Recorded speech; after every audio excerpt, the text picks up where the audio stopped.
तो दोस्तों इस समय हमारा दोस्त इजराइल एक भयंकर वॉर में फंसा हुआ है और इसके बारे में हम सभी लोगों को जानकारियां हैं। जिस तरह के वीडियोस आ रहे हैं वो काफी ज्यादा डरावने हैं। ऐसी परिस्थिति में दुनिया के कुछ देश सामने निकल कर आए हैं जिन्होंने इजराइल को खुले तौर पर समर्थन दिया है। और अच्छी बात देखने के लिए यहाँ पर ये मिली कि बिना किसी शर्त के, बिना किसी इफ एंड बट के भारत की तरफ से पहली बार इजराइल का इस तरह से समर्थन किया गया है और आतंकवाद का खुले तौर पर विरोध किया गया है। और इस जिम्मेदारी को निभाने के लिए खुद प्राइम मिनिस्टर मोदी आगे आए हैं। उनके ट्वीट के बारे में आप जानते ही होंगे।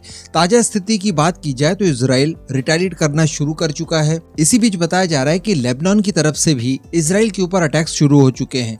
लेबनान में आप सभी जानते होंगे कि हिजबुल्लाह नाम का एक आतंकी संगठन एक्टिव है जो कि ईरान समर्थित है और उसके द्वारा अटैक्स लगातार किए जा रहे हैं। ये दुनिया का सबसे ताकतवर आतंकी संगठन माना जाता है और इनकी सबसे बड़ी ताकत है इनकी मिसाइल्स। जी हाँ, बताया जाता है एक आंकड़े के हिसाब से कि इनके पास लगभग 1 लाख की संख्या में मिसाइल्स हैं। डेफिनेटली अगर इतनी मिसाइल्स ये एक साथ फायर कर देते हैं तो इजराइल बहुत बड़ी मुसीबत में फंस सकता है। इन सब परिस्थितियों को देखते हुए अमेरिका भी अब मोर्चा संभाल रहा है।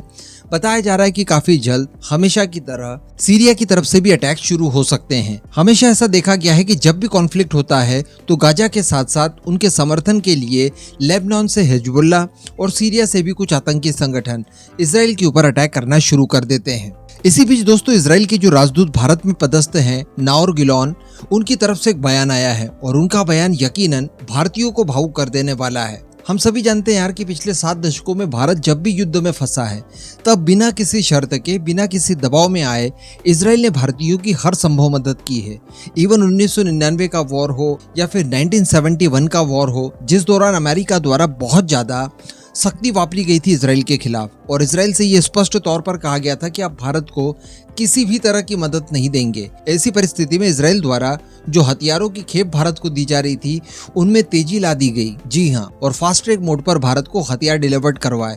उन्हें पता था कि अमेरिका हमें रोक सकता है तो अमेरिका हमें रोकने के लिए अपना पूरा दमखम लगाए, इससे पहले ही हम अपने हथियार जो भारत को जरूरी है वो भारत तक पहुंचा दें। और केवल 1999 का कारगिल वॉर या फिर 1971 का वॉर ही नहीं बल्कि 1962 में चाइना के खिलाफ भी मदद की थी और इसके अलावा 1965 के युद्ध में भी इजराइल की तरफ से भारतीयों को मदद दी गई थी। इवन कई मौकों पर ऐसा देखने के लिए मिला कि जो हथियार इजराइल ने इकट्ठा किए थे ईरान को काउंटर करने के लिए, वो हथियार भी इजराइल ने भारत को दे दिए थे। तो कहने का मतलब दोनों देशों के बीच की दोस्ती अटूट है। अब इसको लेकर हम लोग देख पा रहे हैं कि लगातार सोशल मीडिया पर इजराइल के समर्थन में पोस्ट किए जा रहे हैं, स्टैंड विद इजराइल, और इस तरह के कई सारे हैशटैग चलाए जा रहे हैं। आप सब भी डेफिनेटली सोशल मीडिया के माध्यम से इजराइल को समर्थन दे रहे होंगे और अच्छी बात देखने के लिए ये मिली है कि इजराइल की नजर सोशल मीडिया पर है और वो देख पा रहे हैं कि कितने लोग हमारे समर्थन में खड़े हैं। देखिए, भारत की पॉपुलेशन बहुत बड़ी है और भारत की पूरी पॉपुलेशन में से एक बहुत बड़ा नंबर इजराइल के समर्थन में खड़ा होता है। अक्सर जब भी इस तरह के कॉन्फ्लिक्ट्स होते हैं तो यूरोप का एक बहुत ही बड़ा हिस्सा इजराइल के खिलाफ खड़ा हो जाता है और सोशल मीडिया पर लगातार प्रोपोगेंडा करता है। लेकिन यूरोप के कई सारे देश और ब्रदरहुड वाले जितने भी देश हैं, ये मिलकर जितना विरोध करते हैं इजराइल का, इससे कई गुना ज्यादा